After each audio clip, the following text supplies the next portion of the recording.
Oh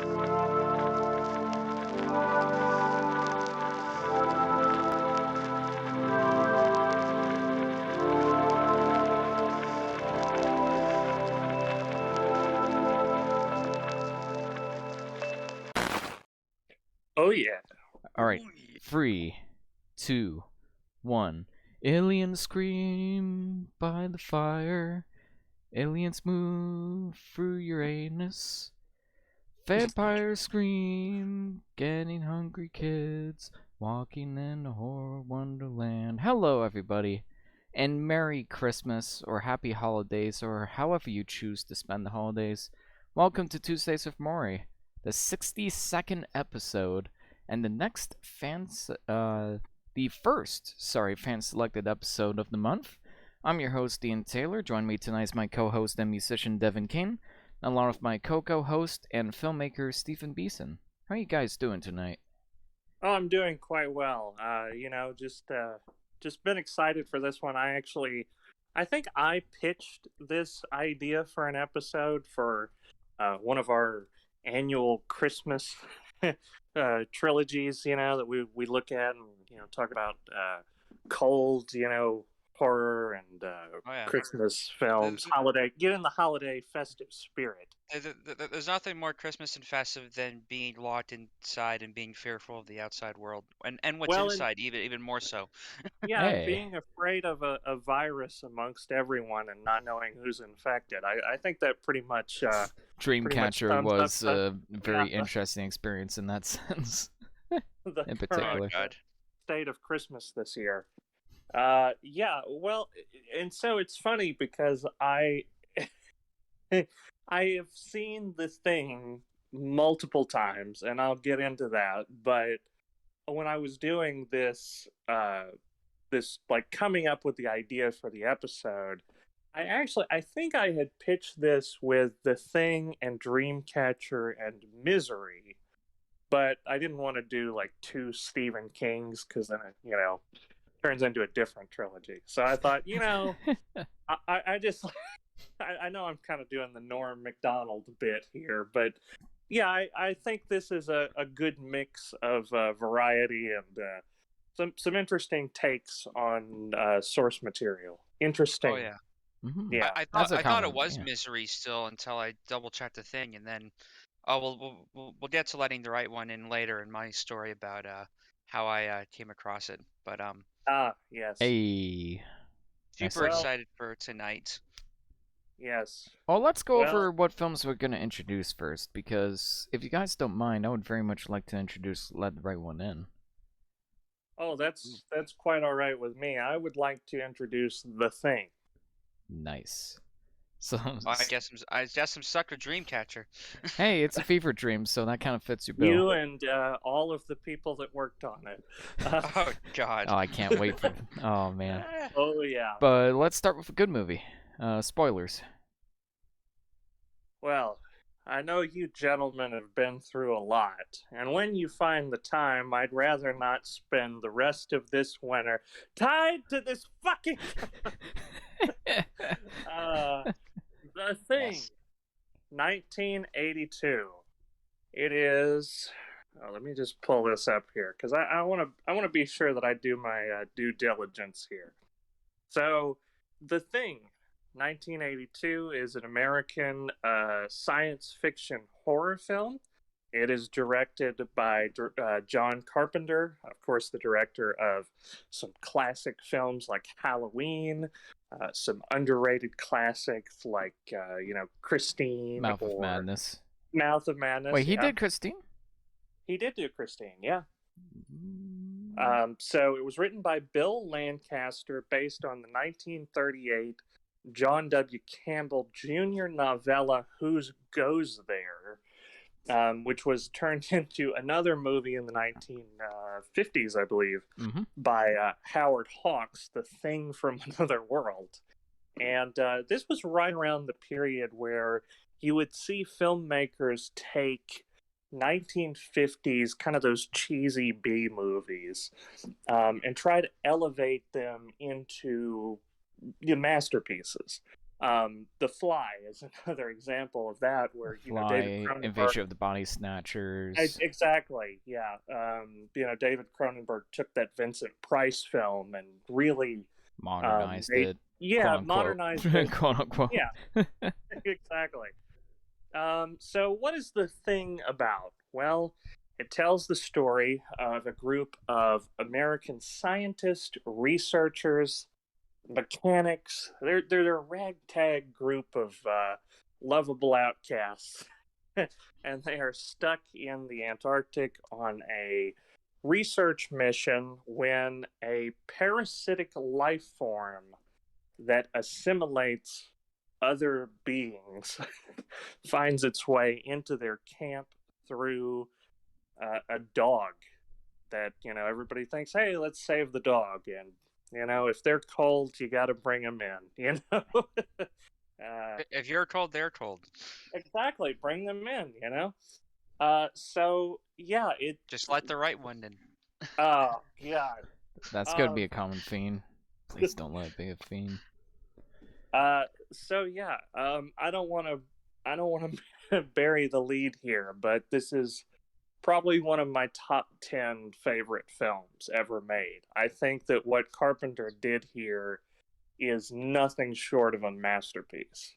Yeah, I agree with that. I think that, and I think that I would arguably say, and I still have a lot of Carpenter to catch up on, but I think this is his magnum opus. Yeah. I think this is just brilliant. And in rewatching it, what I realized was there's actually not a lot of body horror in the sense that it's not happening every second. Contrary to what critics would let you believe. Yeah, this film was very bizarrely maligned. Roger Ebert, I think, even said that it was trash. He said it was a birth bag movie. And a lot of critics fought that. A lot of critics fought it's just a gross out movie with no actual substance, and that's not why people love it. It's not just because of the special effects. I think the pacing and the tension building of the film is what makes it work so well, and why it's held up so well. Mm-hmm. And I don't really understand. It's the paranoid, claustrophobia of not knowing who to trust and all these things. That's what I find is the real strength of it. Yeah. Here's the thing. I never saw this movie until just recently for this podcast. I had seen scenes of it, but I just never got around to watching it. It had been on my list for years. And anytime that I mention that to people that I've never seen the thing, you're like, what? Because they hear about the type of movies that I love Alien and I love Possession, and this totally fits right in between both of those. And I didn't think that this was that high echelon of a film, even that it was up there with Ridley Scott's Alien. I thought this was somewhere between Alien and The Blob, but it's way beyond that. And I think the creature effects, even though that's the main selling point of the film, isn't necessarily what carries it. Those scenes are there, but they're sparse and they're visually impressive, and you can tell that it really inspired a lot of fear on set. The cast got queasy looking at these things in real life, and that's how effective they are still today. Mm-hmm. And yeah, it just really comes across as effective. And I remember when I was younger really wanting a husky, just because I thought those were beautiful looking dogs. My school's mascot was a husky. I don't know about that now. My initial aversion was I know that they shed a lot, but now it could be a fucking mutant alien. Yeah, they still shed a lot. So either way. And it's this is the only film that I can think of where you want to see the dog die, which is terrible to say. But you're afraid for the other dogs, in fairness. Oh yeah, no, the other dogs, get them out of there. Save those boys, protect them. It's actually funny, and this will tie into our next film. But I saw an interview with Stephen King where he was discussing, obviously he's been a controversial writer, but people were asking him what was the thing in one book, one story that he had ever written that outraged people the most, that people took the most offense to. And his answer was surprisingly there's a character in The Dead Zone, and I don't know if it made it into the Cronenberg film. I've haven't seen it in a while, so I don't recall. But this character kicks a dog in the dead zone, Yeah. and Oh, apparently no. that was the thing that really pissed people off, because dogs are so, animals in general, there's something very unpleasant about that specifically. Maybe even more. It's funny to me because it's like, you can turn on TV and it's like, brawl in cell block 99. It's just people can get ripped apart, but there's something about animals specifically. Yeah. And I think that's an incredibly fascinating, phenomenon to explore. And this film, it knows where the line is, and it just goes, full throttle past. Oh yeah. Yeah. I mean, if you've ever seen Alpha, you see like if that's a movie where it shows how wolves and man kind of first bonded. It's very Disneyfied a little bit, I'd say, even though it doesn't have any dialogue. Um, but Yeah, that there is like a deep rooted connection between man and dogs. So to see that completely perversed and turned on its head is genuinely terrifying. Not just the it fact that he is. was a Yeah. dog, but like I remember this wasn't a line in the film, but it's a line that I thought if one of the characters was like Christian or something, I could see them saying, "This is such like a perversion of God's creation" or something like that. Like you could just imagine that kind of dialogue happening in this situation, just seeing how twisted and deformed life can like the body can get. And Mhm. that's the real kind of crux of body Well, and horror I films. Yeah, well, and I think talking about the effects, this was done by Rob Bottin, who was, I think, 23 years old at the time he was commissioned by Yeah. John Carpenter. Wow. Mhm. So I Damn. can't imagine making anything this good now. I mean, Mm. obviously we're not special effects, guys, but Aficionados. like, yeah, but I mean, this was like, this kid was 23 years old. He took the call.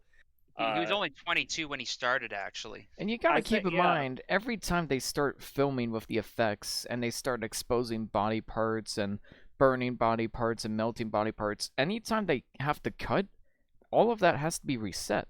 Every single yeah, time. All of the clay Oh has to yeah. be rebuilt, all of the models have to be remade. They broke a lot of computers, like trying to get the animatronics to work properly, so they Oh had yeah. to spend hours fixing that. There was straight up days where they couldn't shoot anything because they had to spend the whole time fixing everything. There's a bit of a fun well, fact. I actually spoke to It's one of the special effects crew members in the You thing did? at Forest City Comic Con. And I think Wow. I have pictures around here somewhere. I don't remember the gentleman's name, but he was like really nice, really supportive, and really informative. And he said, like, the most awful scene they had to do was the head because it just would not move properly. Like, it would always like move in oh the yeah, opposite direction. It wouldn't like slide around in a convincing way. And he said like it just felt like forever to get that right. But once they did, they just knew. Like, you just know when you absolutely nail it. So you have to keep well, all of that in mind when redoing all of the special effects. It's not so simple as just like, oh, we can That's make it look better with a computer. It's like, no, it's not that simple. If it doesn't work, we do it again from Yeah, scratch. that's crazy. I actually, well, I watched the video of Corridor Digital. They finally got Adam Savage on their show, and he was talking about some of the special effects he did. And I think he was talking about another person that he had worked with who said, "You should have paid me to make two models because you never know if the first one's gonna not, blow up correctly or something." And it's the same kind of principle here where they're going for very specific body transmors. Morgification. Yeah, exactly. Like something like those kind that. of Yeah, effects, and it's like you're working with like I think it's like rubber, bubble gum, and a bunch of other Yeah, lots of just bubble like gum. just materials, and trying to get them to behave the way you want in camera. I mean, I don't have the skill set or the knowledge, but I'm very fascinated by the whole process, and I want to work with people that do know that stuff and Hmm. and Yeah, try some well, and it, DIY things too. and, It just seems like a yeah, fun thing to try out. yeah, and the scene with the well, doctor like trying to like defibrillate the guy and his hands get eaten. Do you know how Oh, dangerous that is? Do you know how much animatronics can hurt you? Like, they can. He was this close to getting his actual arms ripped off.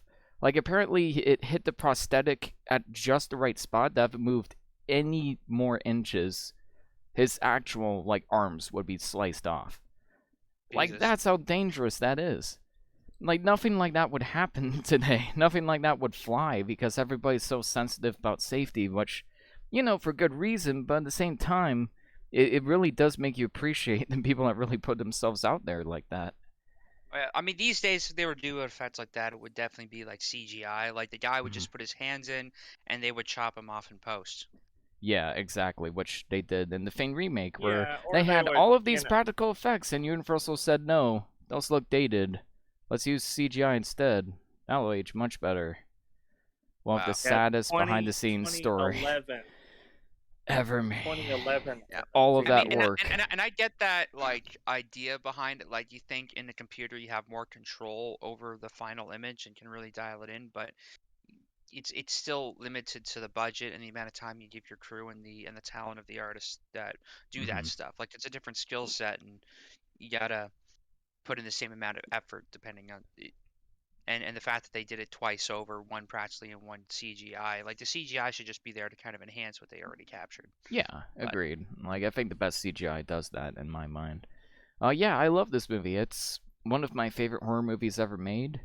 I think a big reason why I don't like a lot of slasher films very much is because I saw The Thing and Alien pretty early on, and I mean, come on, those films just make every other slasher movie look bad in comparison. Like, there's just nothing else holds up to The Thing, nothing else comes even close. I think one of the best things about this movie is that, yes, the score is iconic and creepy and haunting, but the movie also knows when to shut up. The movie also knows when to let, like, the sound carry the scene and the actors carry the scene as well. Most of the scenes of the alien don't have any music. In fact, I don't think any of the scenes of the alien have any music. And it's just like the horrifying noises of the aliens, all of the chaos going on, all of the screaming and the yelling. It makes the scene so much more horrifying and visceral when you could just soak it in and you don't need to have a music telling you exactly how to feel, which is, again, another mistake the remake has, is like every time there's an alien on screen, it's like, oh, creepy music time, this is a creepy scene. It's like, yes, I know it's a creepy scene, why don't you show me? Why don't you just let me envelop the atmosphere on my own pace? And this film does an excellent job of that. gotta give credits to the sound design in those scenes as well, because like the prosthetics being are one thing, but what really sells it, I think, is the sound design of it as well, because you can tell like that those are prosthetics and that they're kind of fake, but when you hear the crunch of it chopping its arm off and the sounds of it melting and squealing on top of it, it just sells it all the more. Scream that the alien makes when they first find out it could turn to different people. It's Yeah, fantastic. Yeah, terrifying. No, that's And Well, the and one this thing is I find so unnerving is when you have those like little tendons that come out and kind of like spaghetti, like going around everywhere. There's like some kind of fungi kind of thing where it's like these little tendons just reaching Yeah, out. Ew, it just it's it's so very unnerving parasitic. when you see that. Mm-hmm. Ugh. well, and I think Rob Bottin, and I started to talk about this, but I think he was actually um, like suffering from just I'm trying to think of the word, but like he couldn't sleep. He was having Nightmares. cold Insomnia. sweats and like hallucinations, and was just really working himself into the ground for this film, and wound up incorporating a lot of these nightmares that he would have when he was sick into the final product. And that's actually why, if you look at the IMDb credits, Rob Bottin is the main guy, but there was actually a point where Stan Winston, That's true. from the Terminator films and Predator and a whole host of other stuff, actually had to come in and help out. And I think there's even a scene when the dog alien becomes a lot of dogs in a pile, like this weird assimilation. Man. That's puppeted by Stan Winston. And I think the dog morphing out of the creature's stomach at the end was also Stan Winston, if I'm not mistaken. Yeah.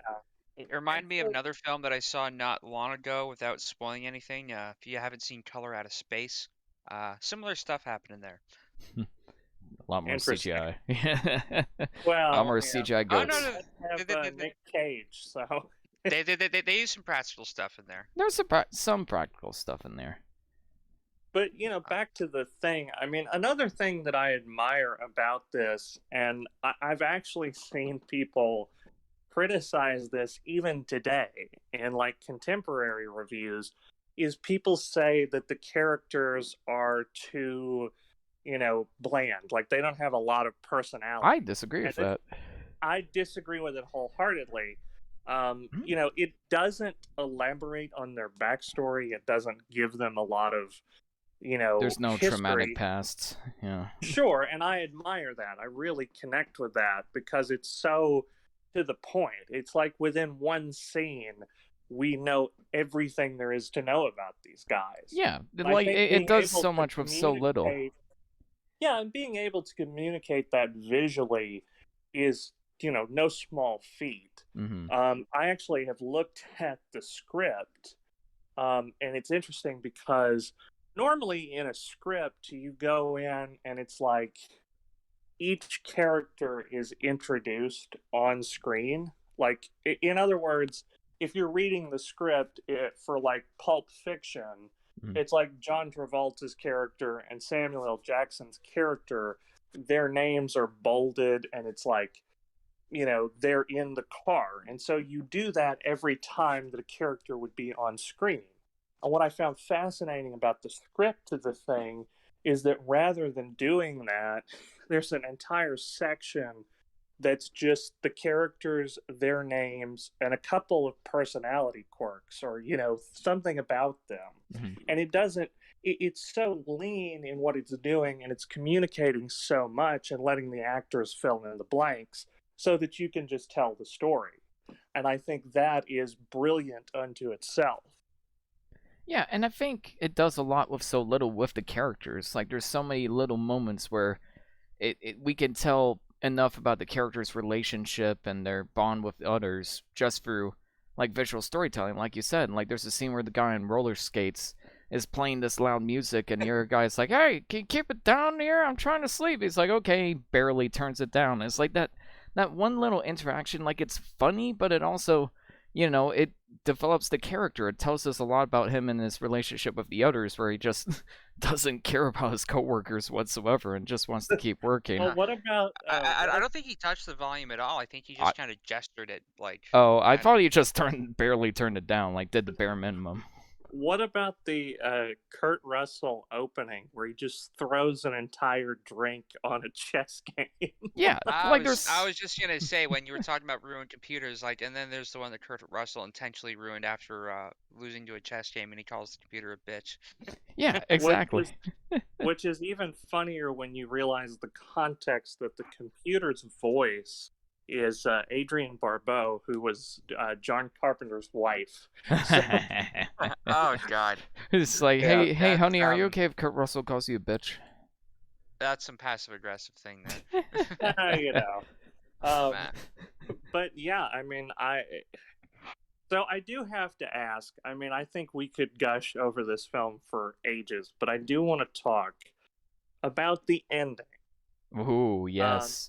So what happens in the ending? Let's go over that first for people who don't know. So, okay. So, spoilers, but essentially the thing is eliminated, you think. They have burned down the entire research station. They've destroyed all the equipment. And the only two men left at the end of the film are Keith David's Childs and Kurt Russell's McCready. And they sit together as the, station burns behind them and share a drink, exhausted. And it's left ambiguous as to which one of them, if one of them, is actually the thing. And so I'm curious, what were your guys' interpretation on that ending? I'm just going to say one thing. When Kurt Russell breathes in that scene, you actually see the air. It's not... I'm trying to find a term for this. It's not smoke coming out of his breath. Yeah. You could see his breath. However, with Keith David, whenever he talks, I don't know if this was a filmmaking mistake, but given that's John Carpenter, there's nothing coming out of his mouth. You can't see his breath.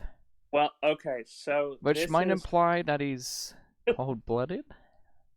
Well, see, Keith David even talked about this, and he said that he hadn't talked to John Carpenter, but he wanted to ask him if that was done in post, because his theory was, when he watched it, that maybe because he was closer to the fire than Kurt Russell's character, that maybe there just wasn't as much cold in the air for the condensation coming out of his mouth.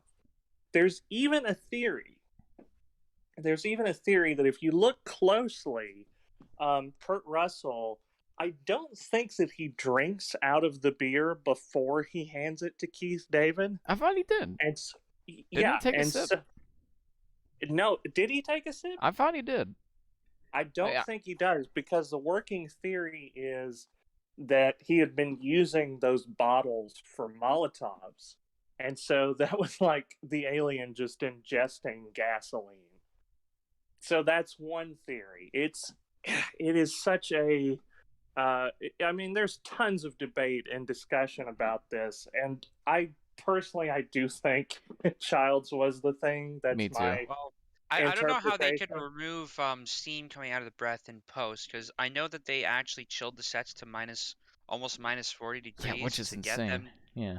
And that's, well, this is the one time when Celsius and Fahrenheit mean the same thing.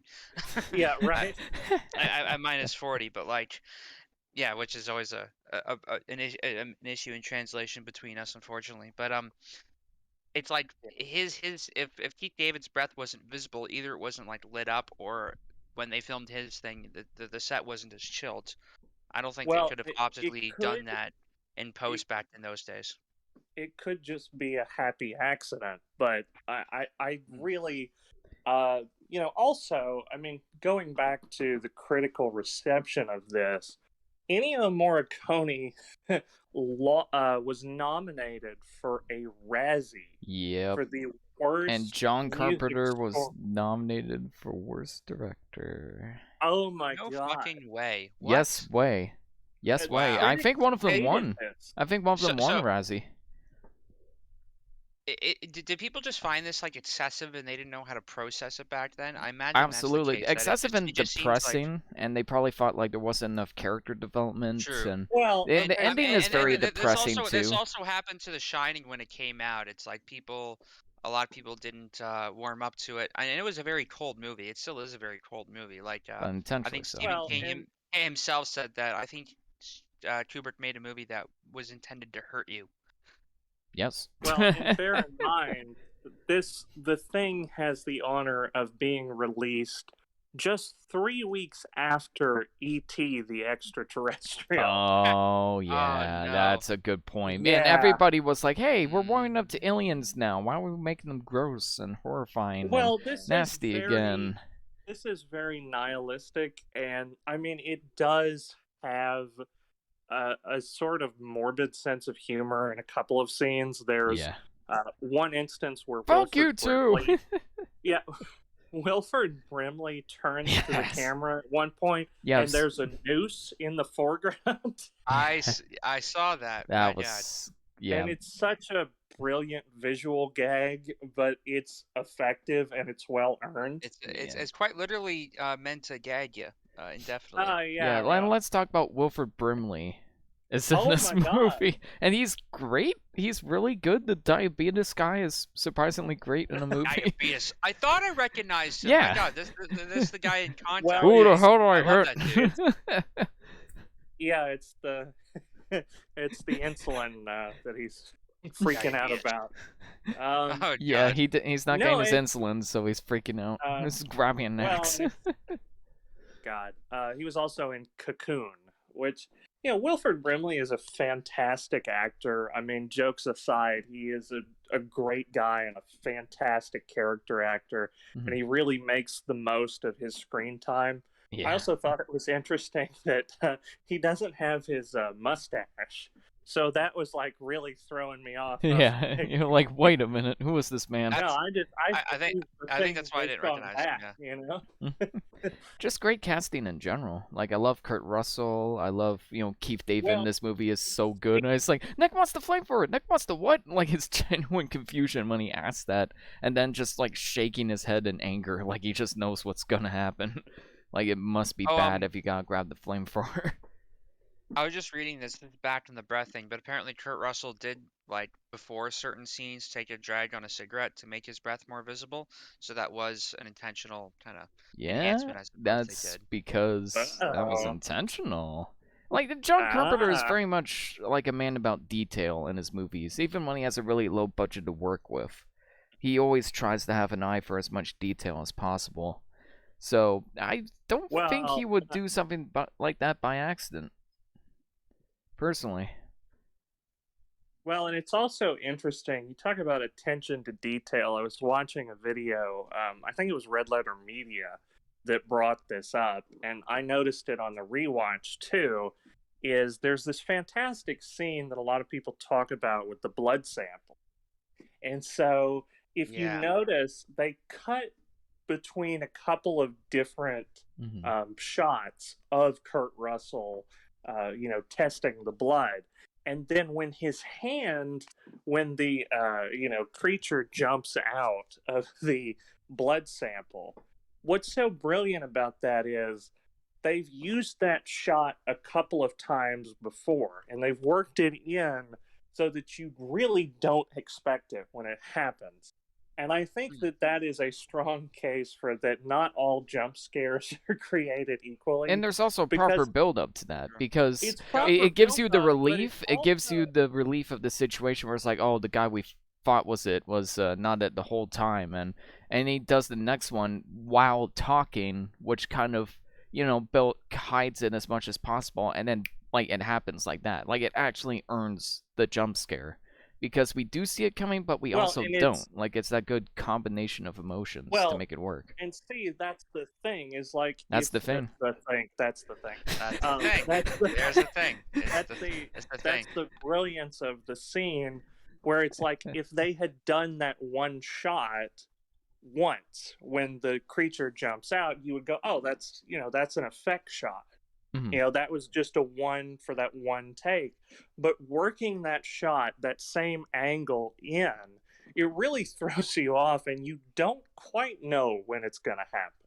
Exactly. It could be any of the shots that they're cutting between, and I think that is really, it shows a level of craft that is ungodly, especially for this, this material. Yeah, with these kind of effects. Oh, yeah.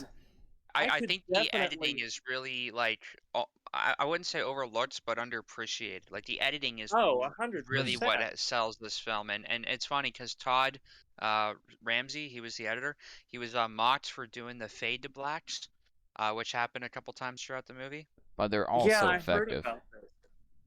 Yeah, and I remember the first one where you see the dog walking down the corridor, and then you see him kind of entering the one room, and you see the shadow of somebody. What's interesting is that's not a shadow of any of the cast members, because John Carpenter didn't want to give anyone any ideas of who the dog might be meeting up with. So I think that's just like a random crew member who's silhouetted. That's John Carpenter. Oh, it's John Carpenter. Is it really? Probably. It wouldn't surprise me. I don't actually know. But yeah, there's so much great attention to detail like that. One of my favorite, like, underrated shots in the movie, and one Kurt Russell is playing in the audio log about what's happening. The door behind him is open, which is just such a great, subtle way of building tension, because you're just fearing, like, any moment as he's talking, somebody could sneak in and kill him. Like, at any moment, the whole conversation, you're just very uneasy due to that one subtle little detail, and you can't quite put your finger on why. And I don't know, I just thought that was, like, a very underrated, like, bit of mise-en-scene. That just adds to the tension and adds to the feeling of the characters just never feeling safe no matter where they are, even in their own quarters. Yeah, and I mean, going back to what I was saying, I mean, number one, I could definitely see this film being a lot less in less capable hands. Oh, absolutely. Because if you look at this on paper, and you say it's a group of people and one of them has a virus. Like, there's a million different ways that you could do that. But yeah, the there's a million different execution, movies that have already done that too. sure, exactly, yeah, and I think for this to be as good as it is a feat. Just, I mean, it's incredible. And going back to what I was saying also about Ennio Morricone getting nominated for a Razzie Award for the worst score, which boggles my mind. It, Um, it's interesting Ennio, that it got that because it also came out the same year as Blade Runner, which also was maligned by critics when it first came out. well, and so this is the thing. There was a lot of soundtracks off, or pieces of music off the soundtrack for the thing that didn't make it into the film. In part because John Carpenter's schedule, they wound up delaying a lot of filming, obviously, because of the work that went into this. And so what Ennio Morricone did was he created a lot of different kind of soundtracks based on what Carpenter was telling him, and some of them didn't even get used in the film. There's one track in particular called Bestiality that is a fascinating piece of music, and it's a brilliant fugue. It's like a classical fugue, and it wound up being on the Hateful Eight. being used in the Hateful Eight, and for the score for the Hateful Eight, Ennio Morricone won an Oscar. His first So Oscar. Exactly. Wow. So he went from Razzie to Oscar with the exact same piece of It music. just shows how opinions change over time. Yeah, and Oh, yeah. I mean, man, I love that. What a comeback. Yeah. I can't wait for him to uncover the initial draft of that song when it was just called Dogfucker. Oh yeah, that's the That's remix. Yeah. Nice. Did you guys have any issues with this? Guess I have a Not. couple. I don't think I had really anything that stands out. No. I mean, there were just some like there were some things that just seemed weird to me upon the first watch, like the way some people acted or reacted or didn't react to certain things as they came up, like when the dog first appears to not be a dog, the guy kind of underreacts a little bit. Although I do like how quickly they brought out the flamethrower, and it's little details like that that could make or break it, but could also lead you to suspect certain people, I suppose. That's true. But I can't remember specific instances beyond that, but there were some things I found odd, but The the overall only film was like fantastic. Steven? the only thing that I would even remotely nitpick is that there are a couple of effects that they used claymation in a couple of scenes, and it's an interesting technique, but it hasn't quite aged as well as all of the other Yeah, effects. a lot of people say that, Yeah. but I don't know. It didn't pull me out that much. I mean, it's not. That's a like. I think it's that's because like it's a blended with other minuscule- better animatronic Yeah. effects that it works for me. Yeah. I think it's just the what like with claymation there's even claymation effects in like Evil Dead and other things, although it kind of stylistically Oh fits how yeah. chaotic that film is. And I think it's just like there's a difference in frame rate. Like when you're animating, you could be animating on ones, on twos, on threes. And the same kind of principle applies with claymation. So there's an inconsistency of motion depending on when and where they want things to move, where live action film is straight 24 all the time. So, and then obviously it's made of clay, so there's some texture differences. But it can be integrated Yeah, pretty but well, and I think with it didn't detract from my overall experience at all. It was just something you noticed, yeah. But Yeah. if I had to complain, is it's a horror movie, and there isn't a single horror movie where characters don't act like idiots, and there's a couple times where the characters are very stupid. Why did Okay, they I split gotta- up at the end? Why? There was no reason they had to split up at the end. They could have gotten just as much done if they stayed together as a group. But no, we got split up in the area that has a kind bad of- guy coming. Okay, I A have to guy is loose in the bottom of the vehemently room, and we gotta disagree with split up. you. But why? No. How do you disagree with me? I- Okay. Okay, I will explain. So there are so many movies that do what you're talking about. This film, I don't think does that. It The does. character, no, hold on. The characters as a whole are intelligent people. They are For the most part. stationed at they're stationed at an Antarctic research facility for like the government. These are not dumb sorority kids. They are men. They are intelligent men who have been assigned to a government job.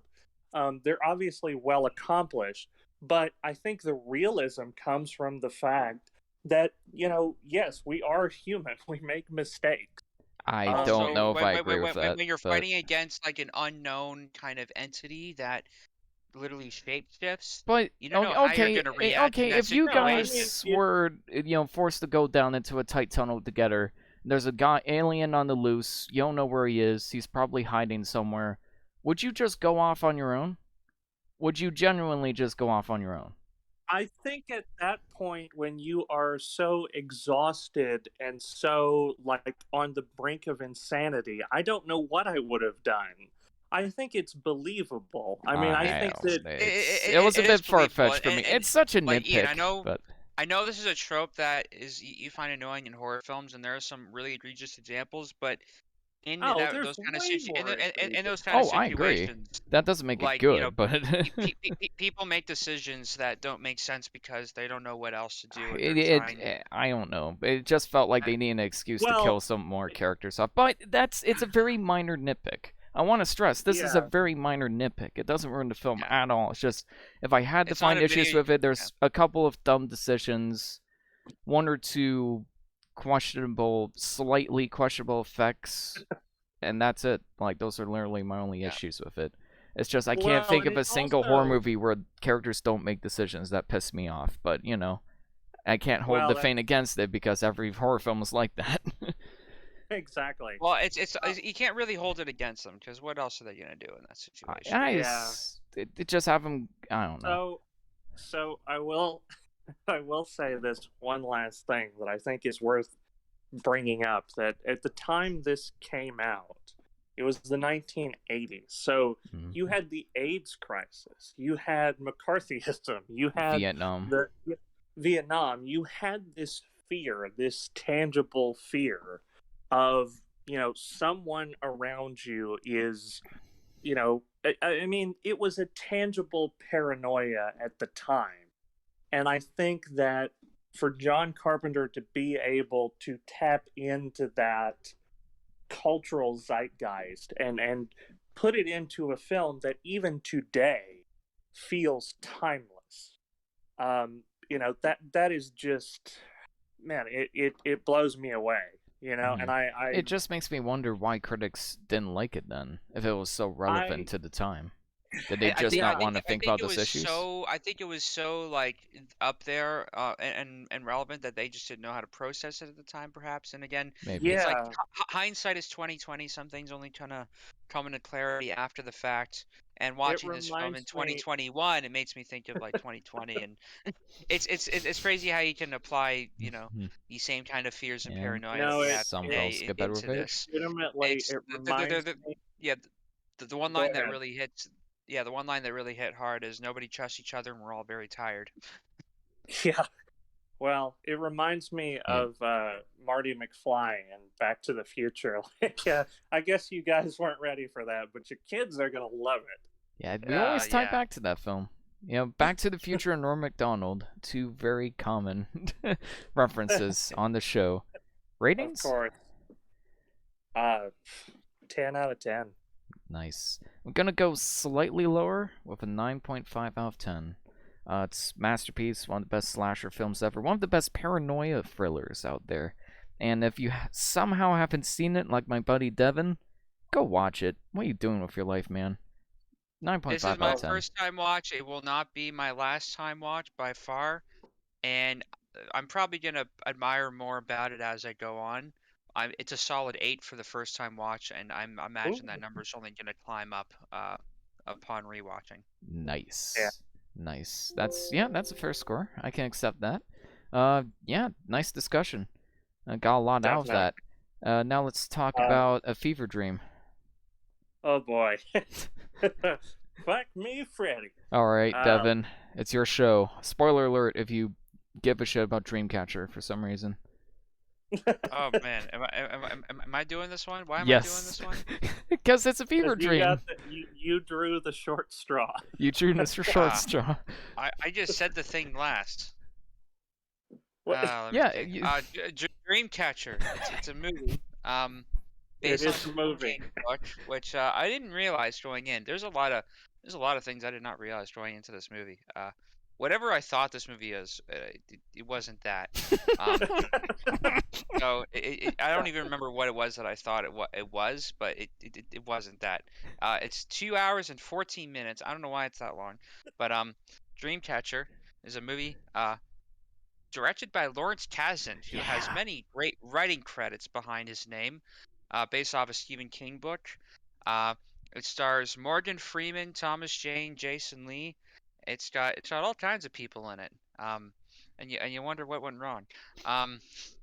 Actually, you know what? I don't want to shit on this movie too much. This was really surprising to me. Like up till like the first half of it, and then it kept going. I'm like, wait, why is this still going? And but what is this movie about? So it's about a group of friends from Derry, Maine, which a lot of Stephen King books seem to happen around. I thought this was like a spin-off of It for some reason.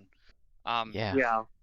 But like these group of friends hang out in this cabin in the woods out in the winter. I literally just watched this film. I can't even remember what happened in it. I can't either. Still processing. Yeah, just give me an outline of the plot because I can't remember, and then I'll tell you what. That's an appropriate response. In fairness. Well, okay. So the plot is about a group of friends. You might even say a losers club. Hey.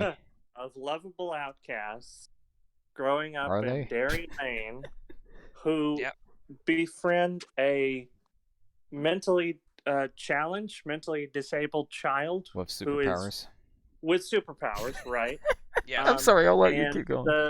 The supernaturally powered child gives them the gift of telepathy because they saved his life from from bullies who were trying to force him to eat dog shit. Yeah. And so they take this telepathy power and they use it in their own lives for their own gain. And every year they go on a vacation trip to the Antarctic. Or not Antarctic, but like, I guess it's in Alaska. Yeah, I think it's Alaska. Okay, so they go to Alaska. Somewhere cold and snowy. Yeah, cold and snowy. And this one particular year that they go to Alaska happens to be an alien invasion of monstrous aliens that come in through the toilet. And they're referred to by Morgan Freeman, who is the army commander responding to this outbreak, as shit weasels. And apparently you find out that the small child that gave them the powers to I don't even know. I guess this was like a prophecy that he knew was going to happen. And somehow. So these men are the answer to. Yeah, it's a clusterfuck. Wow. Pretty enjoyable clusterfuck for the first 2/3. Hey, Stephen, just wanted to say real quick, by your description, it just sounds like you explained the bad fever dream you had. I know. Well, and so this is something I wanted to bring up. This book that this is adapted from was written by Stephen King after he had a car accident. And he wrote all of this in cursive, long form, handwritten, while recovering from the accident and being on Oxycontin. So that explains a lot. Yeah, it explains a lot. That's a vibe. That is a vibe. I just wanted to mention something real quick. So I watched this movie with my mom, and Lawrence Kasdan no. is one of her favorite writer and directors. Like Silverado and The Big Chill, 2 of her favorite movies ever made. Like, she loves those movies to death. She's seen them so many times. And, yeah, of course, he wrote Raiders of the Lost Ark, which we both love as well.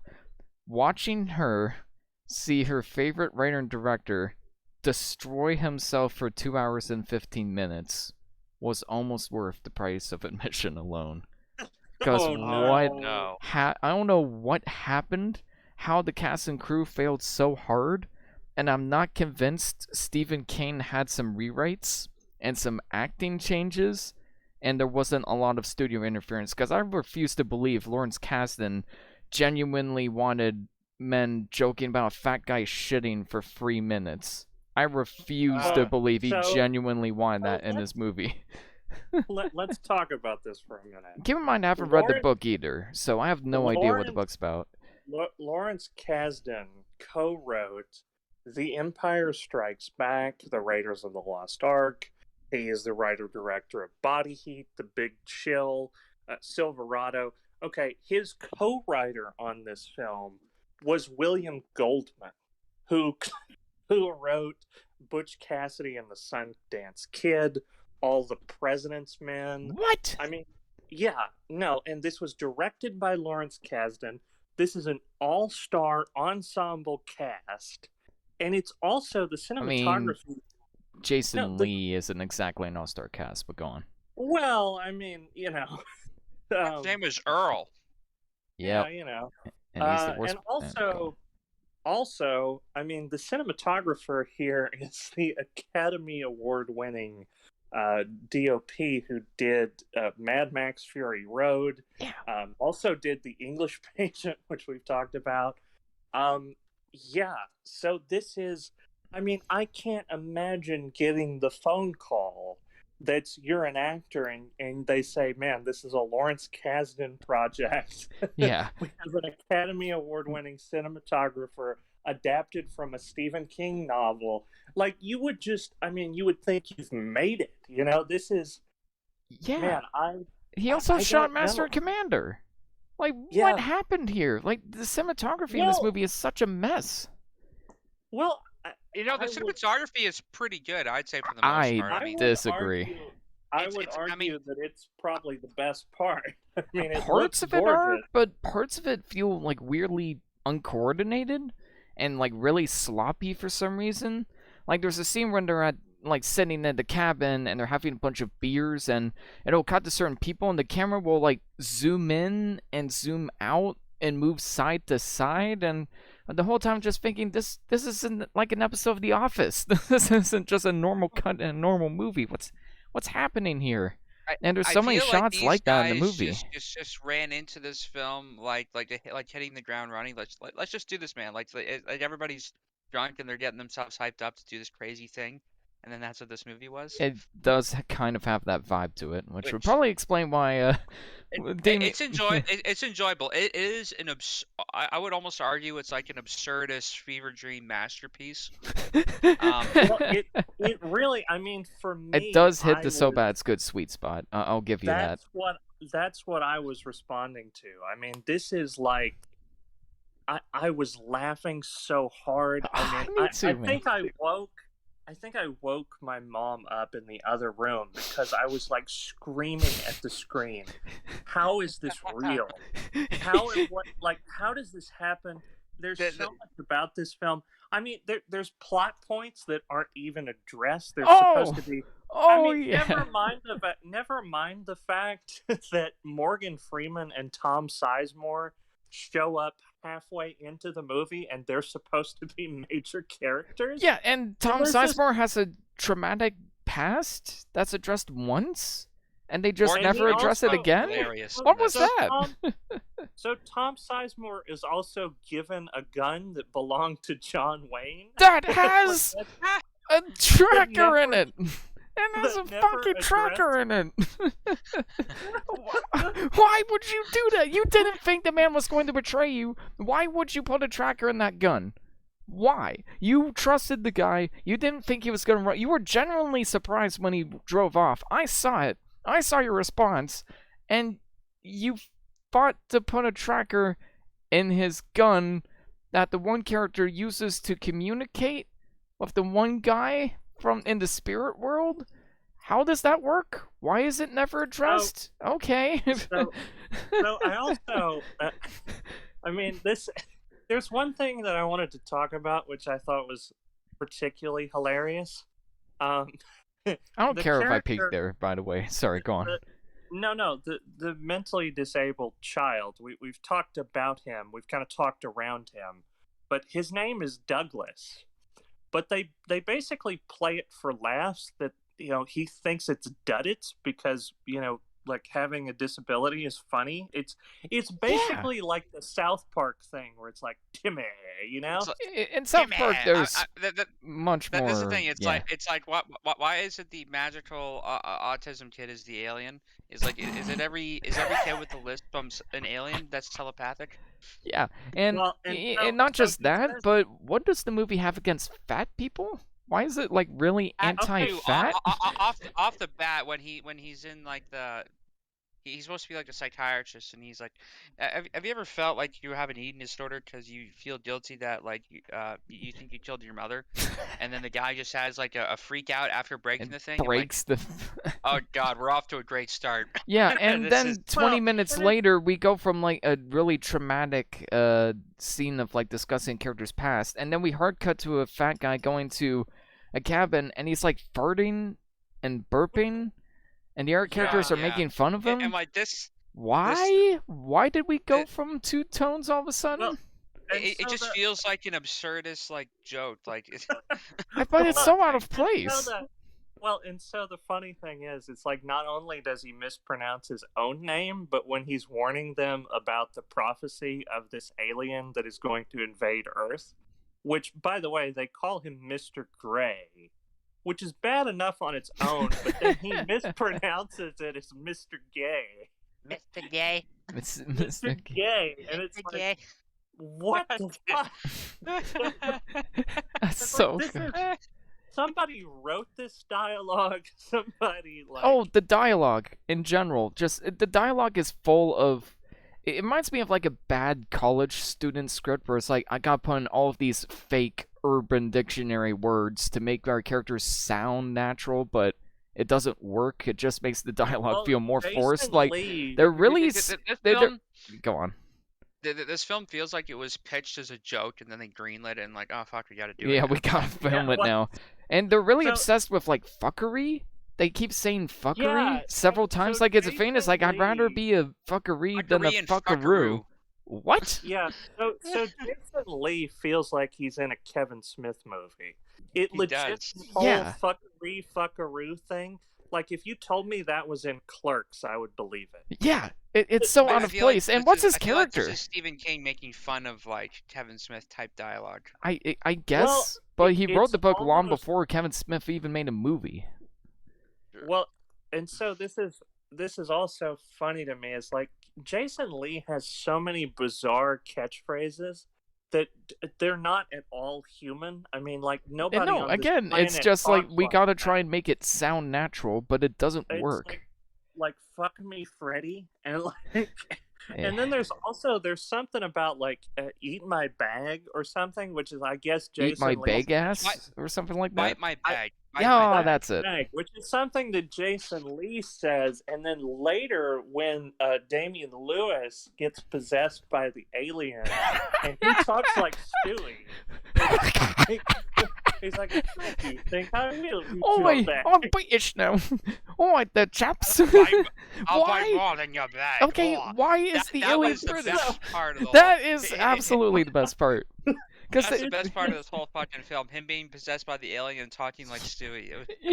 I have a fun bit of trivia for that. So the actor said he was channeling Malcolm McDowell for that performance. That's the written quote. Why is he channeling that for an alien? Why does the alien sound British? That's never addressed. Why even try with it? You know. The other thing that, and it's also worth mentioning that Damian Lewis himself, as an actor, is British, and he's an accomplished And he gives actor. a fake British accent. Right. So he does a fake American accent, which sounds natural, but rather than just going back to his normal British accent, he exaggerates it into Because this I feel like he's the only actor that knows how stupid this movie is. Him and arguably Morgan Freeman. Because he's very clearly just taking the piss off it. Because he's so over the top as an alien. Like, he's going from serious poses to like really dumb faces and smiles out of nowhere. Like, it doesn't fit. None of this fits. No. God damn, it was fun. It was fun, but I am with Devon where it's way too long. Like, this is easily could have been 90 minutes or 100 minutes. I feel like no if they way cut out this, most of the military plot, like Morgan Freeman's character is great. If he was just like a rogue kind of person, I feel like if he just drove around on a helicopter. I feel like there's a seriously good film here somewhere, but I do admire the fact that they went so over the top that it is noteworthy and being just completely batshit insane. Yeah, it does stand out in that sense. I was just lost by like 2/3 of the way through, and I was just kind of ready for it to be done. But I was having a lot of fun up until that point. It just kind of got a little bloated. The only thing that I think, I mean, I agree, and if it was up to me, there's a sequence. There's a sequence where the military guys are like flying planes and blasting an alien ship. Like, that felt like a different movie. What the hell was that? I would cut that. I think that was the scene where my patience really wavered. I feel like there's a really good 90 to 100-minute cut here. Like, that would be absolutely batshit and wall-to-wall laughs and horror and good times. Yeah, I feel and like the flashbacks flashbacks if we cut out 40 minutes of this, it would be great. Yeah, cut out the flashbacks too, because they serve no purpose. They tell us information we already know. They cut back to the same flashback like 3 times because they think the audience is stupid. Because that's a common theme. There was so much clunky exposition, and there was a scene where, like, is it Damian Lewis? Yeah, Damian Lewis's character gets run over. Literally 5 minutes later, they're like, "Hey, do you remember when you got ran over?" But after that phone call, it's like, yes, I saw it happen. You don't need to remind me. It's so annoying. There's so much exposition like that in the movie. It made me want to bang my head against the wall. Well, it's also Timothy Oliphant falls out of a car. Like, he has a car accident, and they wind up finding another woman who's farting herself to death. Because farts are hilarious. Yeah, because she's a dead woman that he's talking to, and he basically explains the whole plot of the movie to this dead woman. Yeah. It's because they think we're so stupid, and they're partially right. So I will say that when Stephen King was writing this, his original title for it was Cancer, and his wife told him to change it because that was too grim, and so he went with Dreamcatcher. But apparently he should have called it Dreamcatcher. Yeah, best of both worlds. So, apparently the story is that his reasoning behind this, bear in mind, while, high out of his mind on Oxycontin recovering from a car accident, was that in storytelling, and this is his argument, but his words, but in storytelling, what used to be taboo was behind the bedroom door. But now, as sex is more, I guess, acceptable in society and viewed through a modern lens, what is now taboo is what is behind the bathroom door.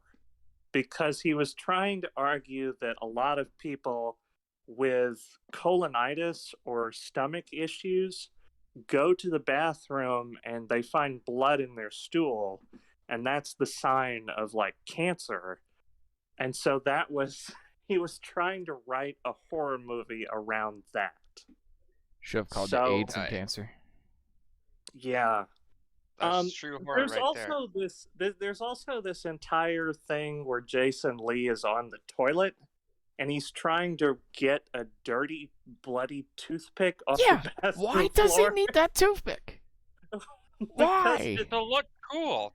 Not to look cool. to yeah. not to look Why cool, would but he- because they need an excuse to kill him. That's why. That's why that and happens. is he gonna put it in his mouth? Yeah, probably. Honestly, if he's Put dumb it enough to in your grab it, and he'll mouth, be don't dumb you enough to put put it in it his in your mouth. mouth. And yeah, there's so many scenes like that where like they're like, "Oh God, I gotta use duct tape to tape the toilet down." Hey, guess what? You're in a cabin with hunting materials. Just go grab a heavy box. Well, okay, There you but go, he job doesn't done. he doesn't even say duct tape. If you notice, the guy says he's gonna go get some friction tape, and then it's like Yeah. I was gonna back to ask, like, is that an What even American is thing? that? Is that an What American even is thing? that? because you think, oh, he's got some kind of like special gadget, that's No, like it's just designed duct to- tape. No, Just it's ask just the duct grip tape. He for just some said it gaff wrong. tape. Like literally camera left. Just ask. I was gonna ask Steven, like, is that an American thing? Like, is duct tape called friction tape over there, like in the early 2000s or something? No, I've never heard it as Okay. anything other than duct tape. That's what I thought. I just need to confirm that. I mean, this is Let's talk like about batshit. let's talk about Morgan Freeman for a second. And his Oh, character yeah, is so over the top. I half specifically- expect him to say like get tactical Marines because he's just as over the top as Sergeant Johnson. But Halo's a lot more Well, self-aware about that than this movie is. Can we talk about his eyebrows? His face is 90% bushy white eyebrows. He has That villain eyebrows to a T. It is I loved when his fantastic. eyebrows were frozen over as well. Yeah, you can't tell if there's snow in there or if it's just his eyebrows. Yeah, and Yeah. there's a scene where he brings the guy in and asks about letting certain people go, and he blasts his fucking fingers off. I'm like, first off, in the real world, he'd get arrested, but whatever. This film doesn't give a shit about that. Martial, he would get the whole shebang. Yeah, Like, and secondly, you can't blow several fingers off with one bullet. You could blow like one. Bullets aren't that large. He wasn't blasted by a shotgun. A bullet would take off like one But it finger, was- not wasn't half that of his John hand. Wayne's gun, though, so I mean, it maybe has magical powers. I mean, why the fuck not at this point? I mean, it makes just about as much sense as communicating via a gun. So, Well, honestly, okay, yeah. So I wanted to talk about this too. Morgan Freeman makes the statement. We should He's just like- kill everybody. No, I mean, he says that too, but he also says, I've been hunting these things for 25 years. That's the movie I But wanted to see. But that's like, well, okay, but that's like a throwaway line, and they treat this like this is the first invasion. So, So how were you hunting? I was Yeah, wait, what? legitimately- yeah, so I was legitimately curious about this, and I had to like back it up and like read online. Apparently, what they were saying, I think what they were trying to communicate was that these aliens have maybe been on the planet for longer. But this that's is, not like, the how big- it's implied in the movie. No, because here's the thing. They have to, one of the first things they do when they Excuse get me. the psychic powers is they try to save a girl in a sewer. So I think maybe there was an alien in the sewer that was... Yeah, I was It's- so hoping I would be like, please movie, just give me Tim Curry and Pennywise costume, yeah. and this will be a Listen, 10 out of 10. I would legitimately pay money to see Morgan Freeman's character fight Tim Curry's In the Pennywise. helicopter. Pennywise in Yeah. his spider form, and Morgan you know Freeman what? has fucking Honestly, helicopter. I don't know why this movie isn't more noteworthy than Tim Curry's It. Like I think I'd almost rewatch this over Yeah, over the this movie's more I fun, agree. and it's series. shorter. So Yeah. they're True. about as bad, but they're both about as bad. This might be a little bit worse, but they this is both more fun to have- watch. yeah. They both have a lot of the same problems Mhm. in terms of this, but I Both do have like awful that child he's performances. self-aware. Apparently, Stephen King sold the rights to this story to be adapted for $1, and I think it was worth every penny. Yes. Yeah. Literally all And 100 pennies. I also noticed a lot of alien references in this, like the name Jonesy is in this, and that was Yep. the cat in Alien. Mhm. And then they literally call the alien the Ripley. Subtle. Very subtle. Yeah. No, I mean, Let's this talk is about the just... CGI, because Oh, yeah. The CGI God. is very obviously like, good CGI in movies. Think like Jurassic Park or The Mist. They very clearly think about how the CGI is going to interact with the practical elements, and because of that, the CGI looks so much better. A lot of the CGI in this is, alright, just flail around and sit around and we'll just add the CGI later. Like, I feel like if they just had more consideration of how it interacted with the elements in the scene, it could have aged a lot better. But this is very much the lazy route of, we'll just fill in the blanks later, and because of that, it just looks dreadful. Yeah. I feel like the ambition of what these effects had to accomplish was far surpassing their capabilities or their budget for the time. Yeah. You could tell this is very early kind of CG, and there's a lot of shots in this. They try to cut them down as quickly as possible so you don't notice how shitty they are. I mean, though the ones that they really spend time on kind of hold up. Like some of the creature shots close up are probably some of the best ones in the movie in terms of CG. But a lot of the other ones, you can tell they gave it like a first pass. Yep, And just said, CGI deer and bears. Just move on. We got like 20 more shots. The budget of this was surprisingly high, $78 million. That's way higher than I was expecting. The Mist has $18 million budget, and the CGI is not great in that, but I think it looks a lot better than the CGI in this because it has that consideration of the practical elements, like I mentioned. I'm gonna be honest, like The Mist is probably my favorite Stephen King adaptation. Yeah, it's a good movie. I would maybe put it above The Shining, and I know that's a spicy take, but I love. I don't know. A lot of people appreciate Mist. I still have not seen The Mist, and it's been on my list for some time. It's incredible to see Thomas Watch Jane it in black and white Mist. if you do. Yeah, well, I hear it's better in black and white. It's incredible to see Thomas Jane go from The Mist to whatever this is. It is. Wait, how does he go from The Mist to Dreamcatcher? Did he time travel? Oh, no, I'm just saying. Like, I saw apparently Thomas Jane starred in this film because his mother was a big Stephen King fan and she told him to. Yeah, Thomas Jane, much better direction in The Mist and much better performance. Well, he's been a part of a couple of Stephen King works. I know he was in 1922 on Netflix as well. Oh yeah, that's right. He was pretty good in that too. I didn't like the film, but I liked his performance. There was a great short film in that movie, is the best way I would describe it. If it was a short film, it would have been way better. Yeah. So, overall, I mean, wow. About Morgan Freeman's character, apparently in the book, his name is Colonel Kurtz from Apocalypse Now. Oh no! Why couldn't they call that in the movie? They adapted it. They should have. No. Lawrence Kasdan was probably like, "We're not butchering Apocalypse Now in this fucking movie. You get that shit out of here."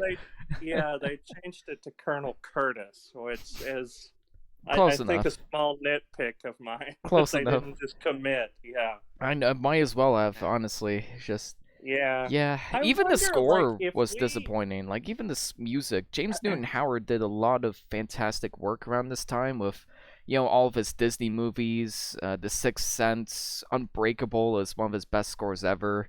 But it's either really weird and unfitting or just completely forgettable stock music. I'm trying to figure out, like, if all of us just slammed back a handful of Oxycontin, like, we would be like, oh my god, I get it. Like, it all makes sense. A lot of movies would be like that. That's probably the missing ingredient here. If we all huff out Oxycontin, this movie would be a movie 43 would also be a masterpiece if we did that. So. Yeah. Transcendental cinema. This film is a vibe. Oh man, wow.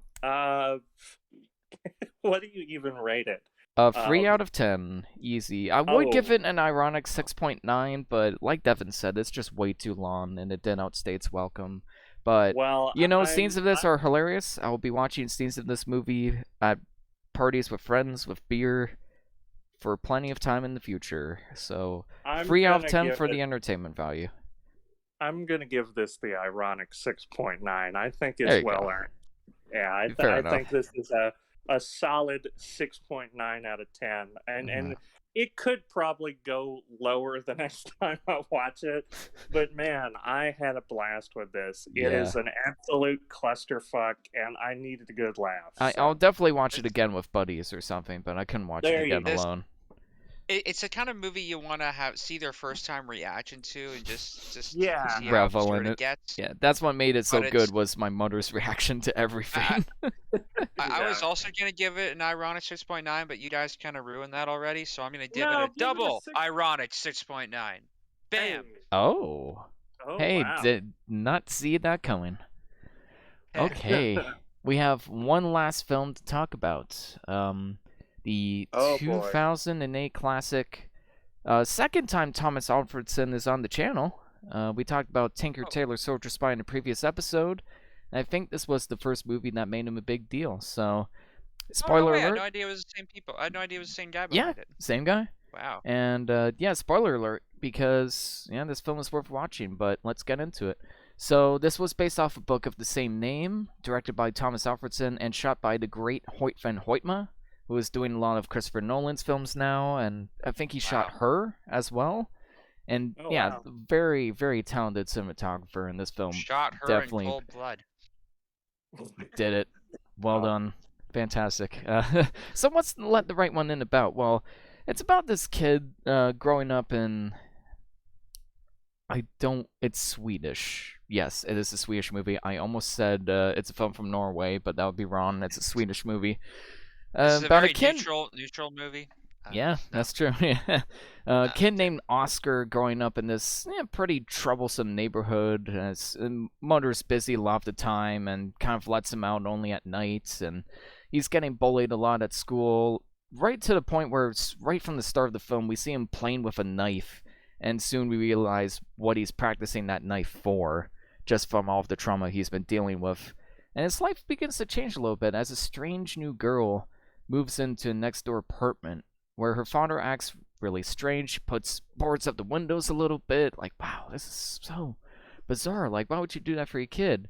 And slowly it's revealed, as the girl and the kid bond, that she's a vampire. And the whole movie is about, like, her struggling to be a vampire in this society, the struggles between their relationship, and the struggles that Oscar has not only with his bullies, but with his personal life as well. And yeah, it's no secret, I absolutely love this movie. It's one of, if not the best vampire movie ever made, in my opinion. It's just very profound, very interesting. Thomas Alfredson even said in an interview that he wanted to make this like a silent movie, where the dialogue, you don't need a single line of dialogue to convey how the characters are feeling in each scene, and I think he absolutely nailed that. But the dialogue and the conversations as well are just the icing on top to really draw this whole film together. It's kind of a film about adolescence. It's a film about growing up in a troublesome world and learning how to deal with that. But to me, like, the film is more so about, like, exposing your worst traits and kind of find a way to deal with that one way or another, either for others or for yourself. And yeah, this film is something else in my opinion. And I know Stephen feels differently, so let's get to him first. I saw your Letterboxd account, baby. Before Stephen lambasts this thing mercilessly, I have a funny story to tell. So I was walking around in my local store where they sell movies, and I found the DVD of Let the Right One In there, and I'm like, oh, awesome, great. I'm going to pick this up, and because I love getting physical discs still, I don't like to just stream everything. And I've heard this is a great film. I checked the disc, made sure it's clean. I always do that before I pick up a movie that's used. It wasn't until I got home that I realized that I, in fact, let the wrong one in. I got the American version, Let Me In, which was put in this. And I don't know if the guy who sold it to them bamboozled me or if it was someone at the store, but I was just amused by that. I tried to go back and exchange it, but they didn't have Let Me In there, so evidently I let the wrong one in. And the biggest irony of this of it all, there is a quote on the back from Peter Travis of Rolling Stone saying, "See it now before Hollywood remakes it."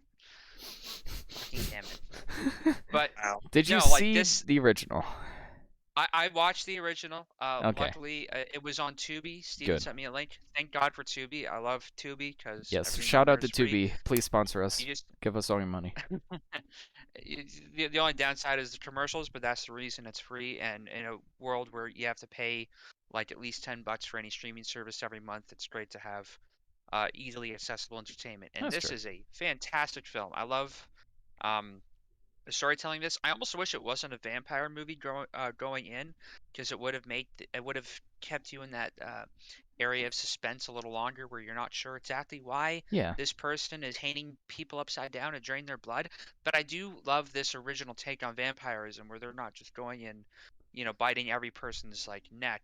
That they have like a certain way of going about it. Although this guy seems to be pretty terrible at collecting blood. Yeah. Do you think that like just getting a guy in the middle of the woods that seems to be pretty well lit and is easily like found out by some people just randomly walking by? Like, you think he'd be an expert at doing this by now, but I guess everybody struggles. Why do you I think just they like the moved? sense of, yeah, well, I think that just that like grounded realism. They almost humanize vampires in this to the point where you think they are that initially. It just gives it a completely fresh kind of perspective, which they don't need sparkles to make vampires interesting.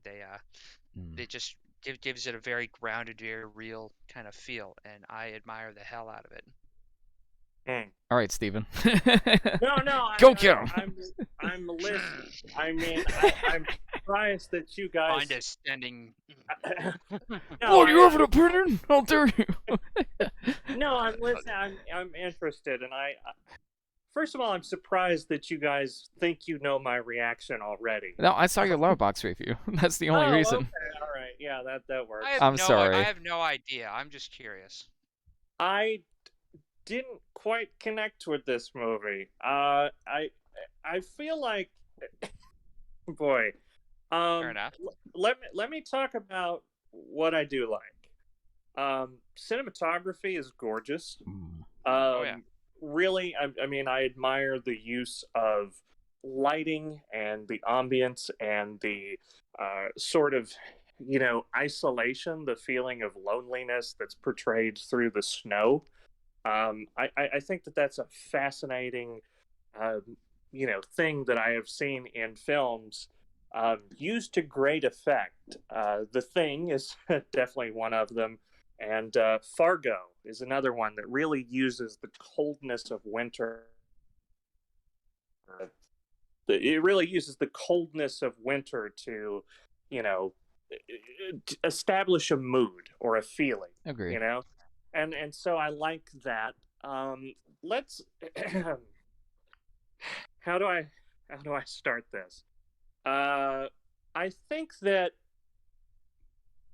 I've never been a fan of coming of age dramas where there are child relationships. And I mean it's just something about the premise in and of itself is it seems creepy.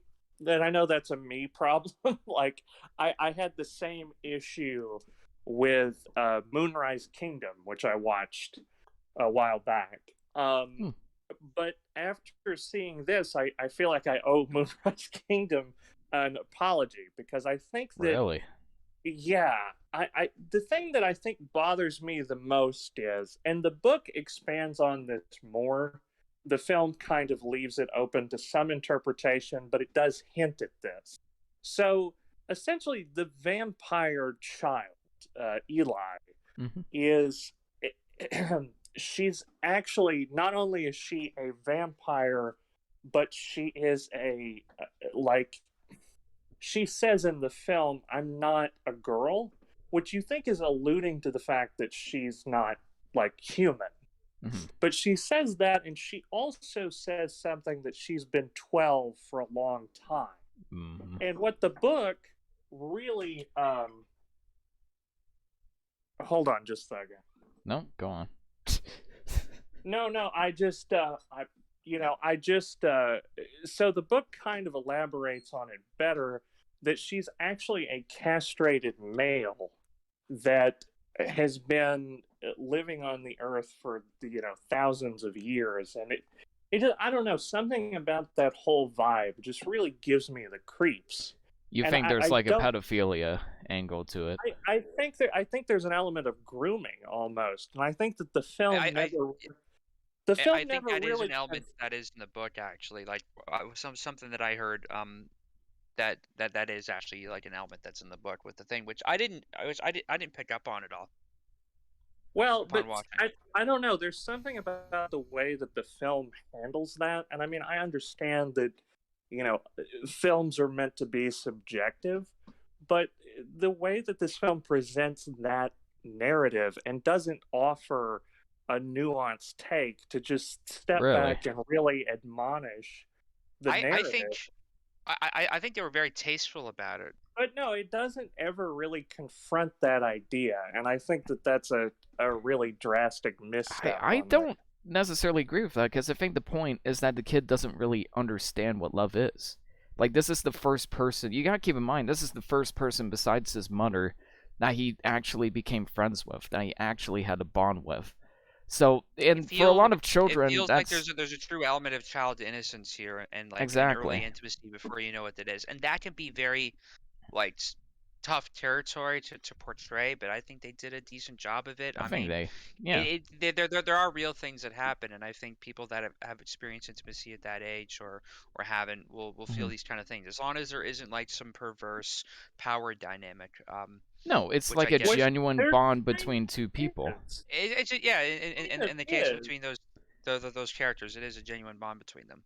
Yeah, it No, just I think doesn't it bother is me. a power dynamic because my interpretation of it is that the man who's been caring for her is basically the vampire familiar.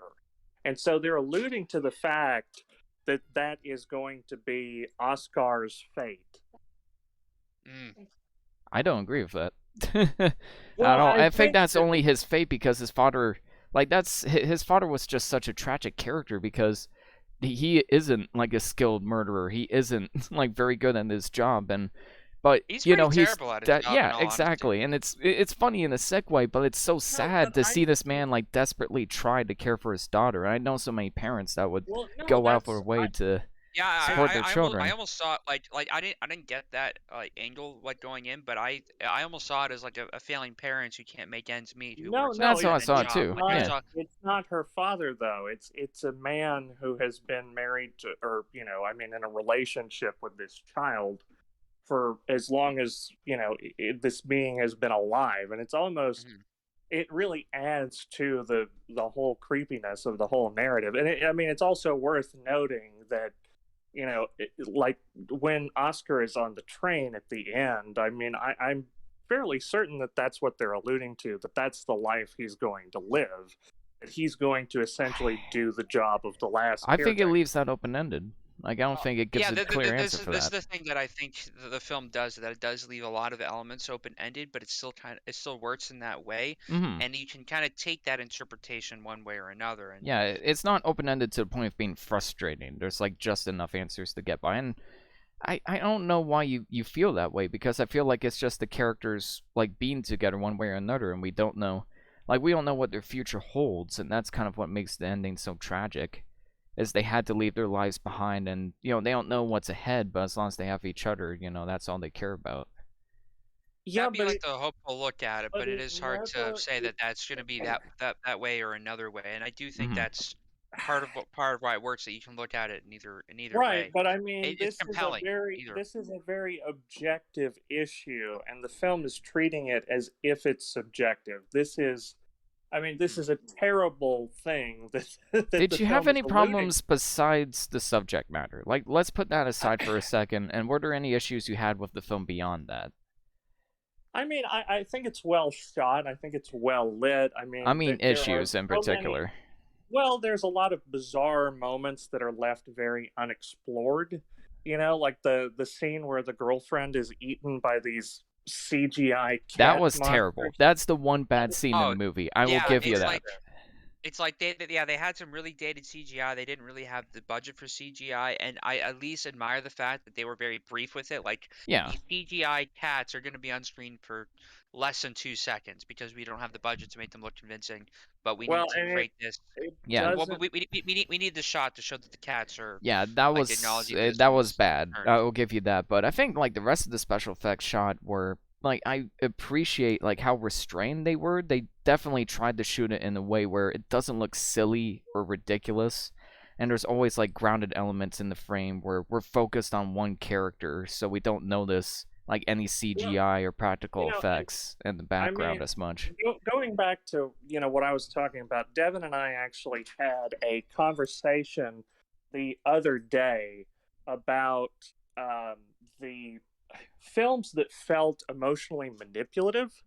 And I Mm. thought it was fascinating because we were talking about films that have gone down on subsequent rewatches. He was talking about Lars von Trier's or not Melancholia, Lars von Trier's Dancer in the Dark, and Yes. I brought up the film Donnie Darko.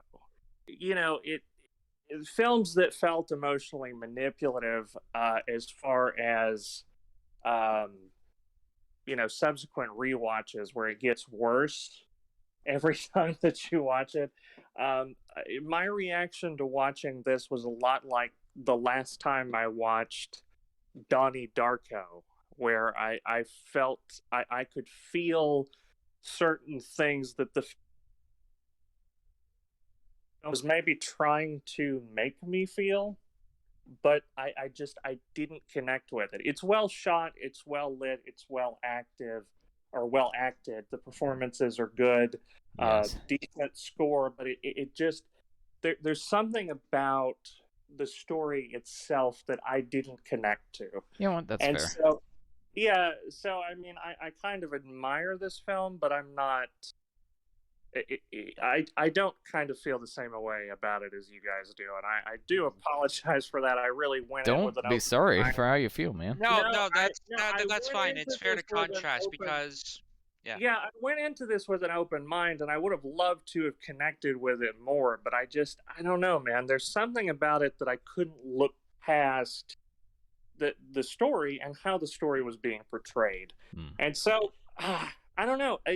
For me, I mean, I don't want to bury the lead here, but this was one of those that's like it's a solid 5 out of 10. I feel pretty comfortable with that because I liked half of it, but I didn't like the other half. Fair enough. Fair enough. Wow. For me, I found it quite personally effective, and I found it moving in ways that I wasn't expecting.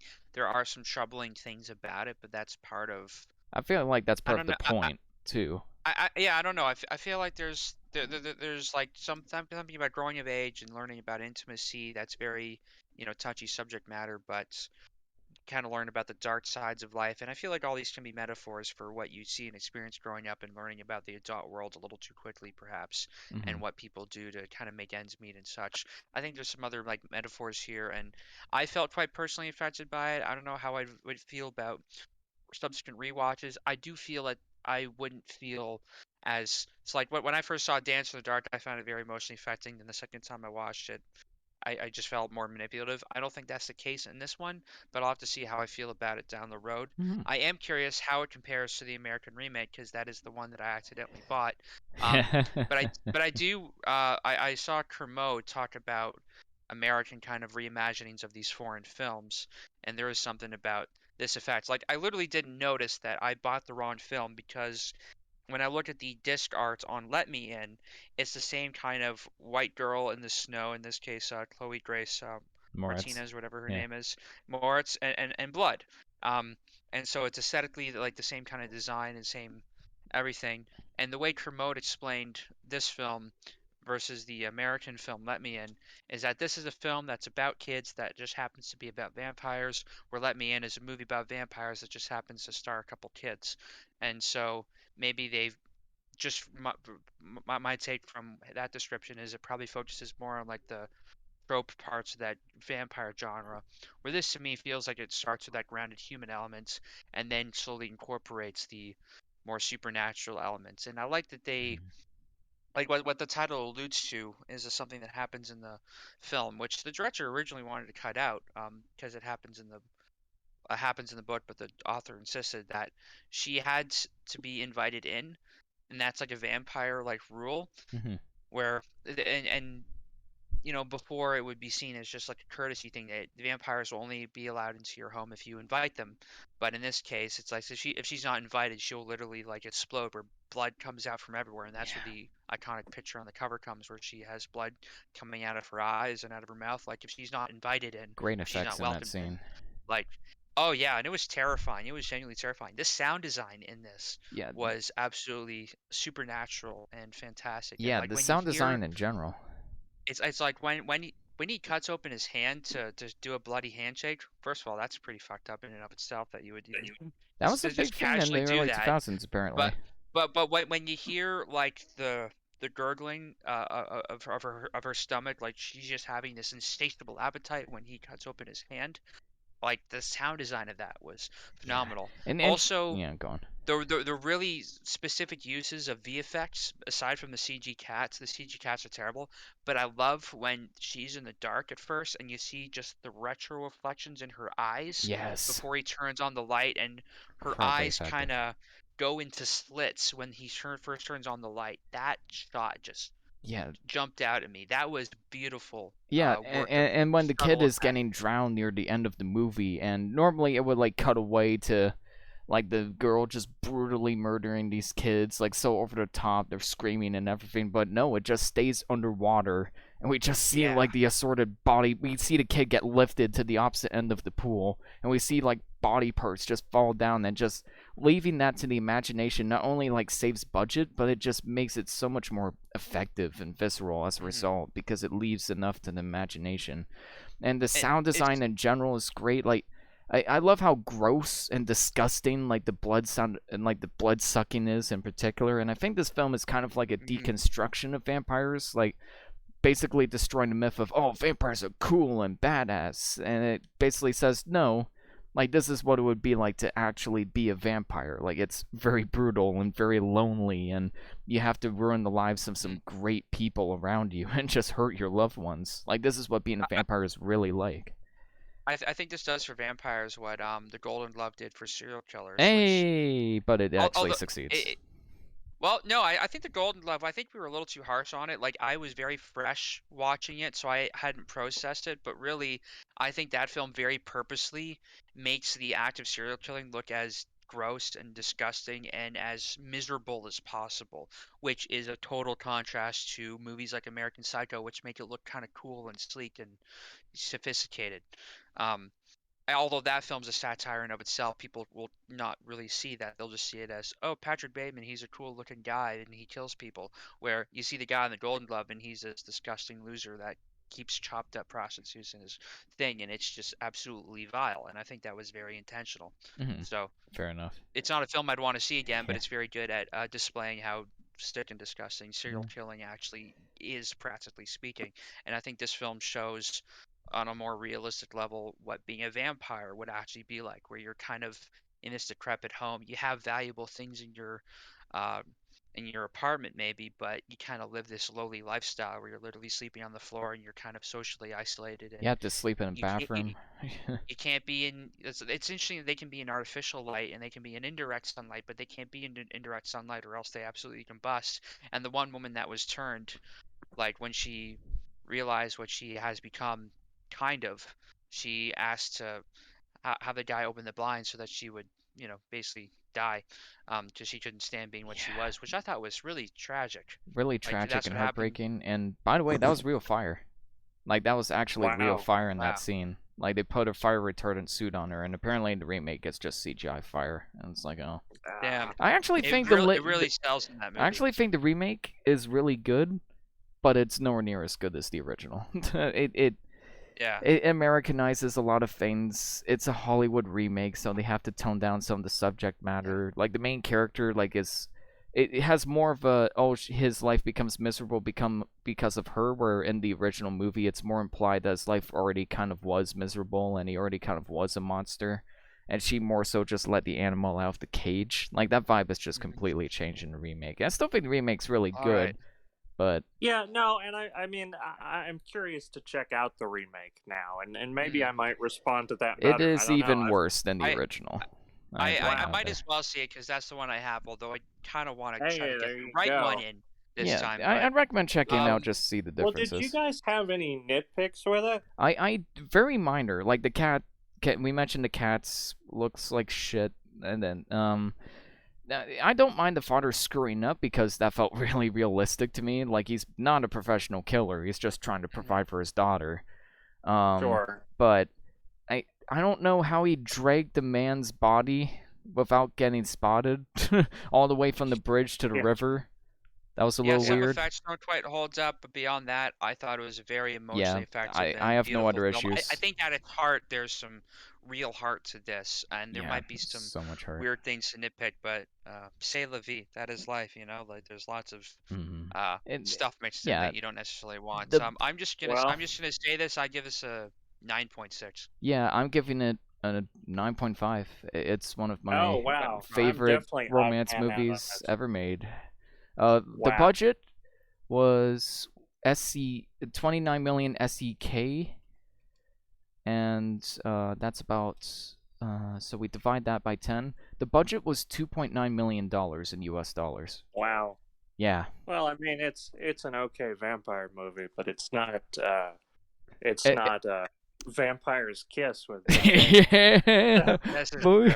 All right. Oh man. Yeah, 5 out. You know what? 5 out of 10 is still not a bad score. You know, if a film doesn't No, I connect mean with you, it it's doesn't connect with you. It's lukewarm.